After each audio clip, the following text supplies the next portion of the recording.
எந்த விலங்கு பறவைக்கு உணவளிப்பதால் என்ன பலன்கள் கிடைக்கும் தெரியுமா? உங்களுக்கு முருகனை பிடிக்கும்னா லைக் பண்ணி ஓம் முருகானு கமெண்ட் பண்ணுங்க. தர்மம் செய்வதன் மூலம் நல்ல பலன்களை அனுபவிக்க முடியும். அதிலும் வாயில்லாத ஜீவன்களான பறவைகளுக்கும் விலங்குகளுக்கும் உணவளிப்பதால் எண்ணற்ற பலன்கள் கிடைக்கும். முக்கியமாக நம் கர்ம வினைகள் நீங்கும் என்று சாஸ்திரத்தில் சொல்லப்பட்டிருக்கிறது. ஆமைகளுக்கு உணவளித்து வந்தால் செல்வ செழிப்பு பெருகும்.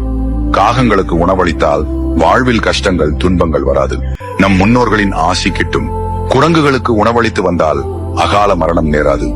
நாய்களுக்கு உணவளிப்பதால் நவகிரக தோஷம் நீங்கும். நம் வாழ்வில் உண்டாகும் தடைகளும் துன்பங்களும் நீங்கும். பசுக்களுக்கு உணவளிப்பதால் கடவுளின் அருள் உண்டாகும். நம்முடைய கர்மவினை நீங்கி செல்வ செழிப்பு பெருகும். புறாக்களுக்கு உணவு அளிப்பதன் மூலம் பூர்வ ஜென்ம சாபம் நீங்கி செல்வ செழிப்பை பெற முடியும். எருமைக்கு உணவளிப்பதால் அகால மரணம், துர்மரணம், நோய் ஏற்பட்டு மரணம் போன்றவை ஏற்படாமல் காக்கும்.